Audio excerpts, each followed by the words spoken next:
Porn star stormy Daniels కు అక్రమ చెల్లింపులు జరిపిన హ్యాష్మెలీ కేసులో అమెరికా కాబోయే అధ్యక్షుడు ట్రంప్ కు భారీ ఊరట లభించింది.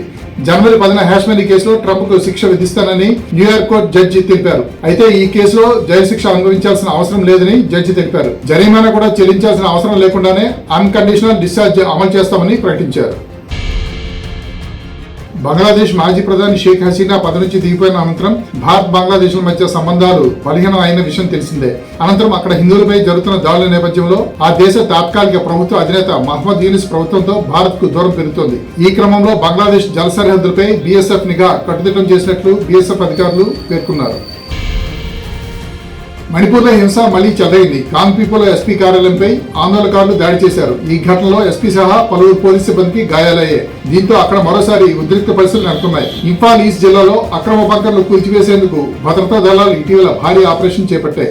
దీనిని వ్యతిరేకిస్తూ స్థానికంగా పలు గ్రామాల్లో ఆందోళన చేశారు. ఈ క్రమంలో భద్రతా దళాలు మహిళలపై లాఠీచార్జ్ చేయడంతో ఉద్రిక్త పరిస్థితులకు దారితీసింది. అనారోగ్య కారణాలతో ప్రముఖ అణుశాస్త్రవేత్త రాజగోపాల్ చిదంబరం కన్నుమూశారు. గత కొన్ని రోజులుగా అనారోగ్యంతో బాధపడుతున్న ఆయన ముంబైలోని జన్లోక్ ఆసుపత్రిలో చికిత్స పొందుతూ ఈ రోజు తుదిశ్వాస విడిచారు. పోఖ్రాన్ న్యూక్లియర్ పరీక్షలో ఆయన కీలక పాత్ర పోషించారు. ఆయన సేవను గుర్తించి కేంద్ర ప్రభుత్వం 1975లో పద్మశ్రీ, 1999లో పద్మవిభూషణ్ పురస్కారాలతో సత్కరించింది. ఉత్తర భారతంపై చలి పంజా విసురుతుంది. ఉష్ణోగ్రతలు దారుణంగా పడిపోవడంతో మంచు దట్టంగా కురుస్తోంది. ఢిల్లీతో పాటు పలు రాష్ట్రాలపై పొగమంచు కమ్మేసింది. దీంతో విమానాల, రైల్వే సేవలకు అంతరాయం ఏర్పడింది. ఢిల్లీ ఎయిర్పోర్ట్ లో విజిబిలిటీ 0కు పడిపోయింది. దీంతో విమానాశ్రయంలో సేవలను తాత్కాలికంగా నిలిపివేశారు. ఫలితంగా 200కు పైగా విమానాలు ఆలస్యంగా నడుస్తుండగా మరో 30 విమానాలు రద్దు చేసినట్లు అధికారులు వెల్లడించారు. మరణానికి అతి చేరుగా వెళ్లిన వ్యక్తి 2 బస్సుల మధ్య ఇరుక్కుపోయి ప్రాణాలతో బయటపడ్డాడు. తమిళనాడు పట్టుకొమ్మాయన్స్ లో ఓ వ్యక్తి రోడ్డు దాటే క్రమంలో 2 బస్సుల మధ్య ఇరుక్కుపోయాడు. అదృష్టవశాత్తు అతని ఒంటిపై ఎలాంటి గాయాలు కాకుండా బయటపడ్డాడు. రాష్ట్రంలో ఇంటర్ విద్యార్థులకు మధ్యాహ్న భోజన పథకాన్ని విద్యాశాఖ మంత్రి నారా లోకేష్ ప్రారంభించారు. విజయవాడ పాయకాపురం ప్రభుత్వ జూనియర్ కళాశాలలో ఈ కార్యక్రమాన్ని లాంఛనంగా ప్రారంభించారు. అనంతరం కళాశాల కెమిస్ట్రీ, ఫిజిక్స్ ల్యాబ్లను ప్రారంభించారు. ఈ సందర్భంగా ఆయన మాట్లాడుతూ ప్రైవేట్ పాఠశాలకు ధీటుగా ప్రభుత్వ పాఠశాలను తీర్చిదిద్దుతున్నట్లు ఆయన తెలిపారు.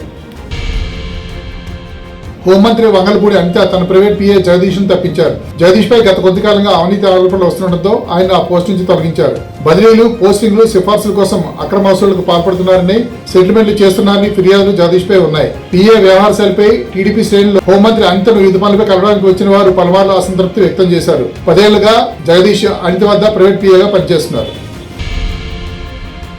తూర్పుగోదావరి జిల్లా కడియం మండలం వేమగిరిలో గ్లోబల్ స్టార్ రామ్ చరణ్ కొత్త cinema game changer pre release event కు ఏర్పాట్లు దాదాపు పూర్తయ్యాయి.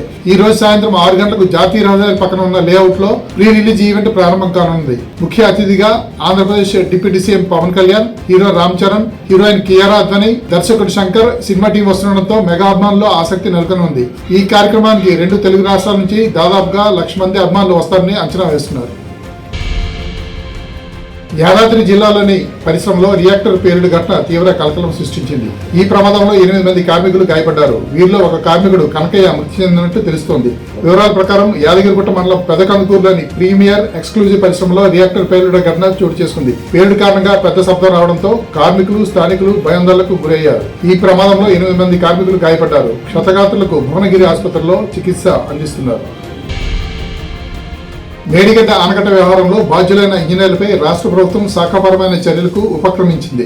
ఆనకట్ట పూర్తి కాకుండానే నిర్మాణ సంస్థ అయిన L&T కంప్లీషన్ సర్టిఫికేట్ ఇచ్చిన అంశంపై చర్యలు ప్రారంభించింది. బ్యారేజ్ కు ఆ సమయంలో ఎస్సీగా పనిచేసిన బివి రమణారెడ్డి, ఈఈ తిరుపతిరావుపై క్రమశిక్షణ చర్యలకు సిద్ధమైంది. అందులో భాగంగా ఇరువురికి నీటిపారుదల శాఖ కార్యదర్శి రాహుల్ బొజ్జా ఛార్జ్ మెమోలు ఇచ్చారు. వికారాబాద్ జిల్లా కొనతల శివారులో కూలీలతో వెళ్తున్న ఆటోను లారీ ఢీకొట్టింది. ఈ ప్రమాదంలో ఆటోలో ఉన్న 8 మంది మహిళలకు తీవ్ర గాయాలయ్యాయి. వరంగల్ నుంచి మహబూబ్ నగర్ వైపు వెళ్తున్న లారీ మైనార్ వైపు నుంచి హుస్నాబాద్ కు వెళ్తున్న ఆటోను ఢీకొట్టడంతో కూలీలకు తీవ్ర గాయాలయ్యాయి. స్థానికులు క్షతగాత్రులను 108 వాహనంలో వరంగల్ ప్రభుత్వ ఆసుపత్రికి తరలించారు.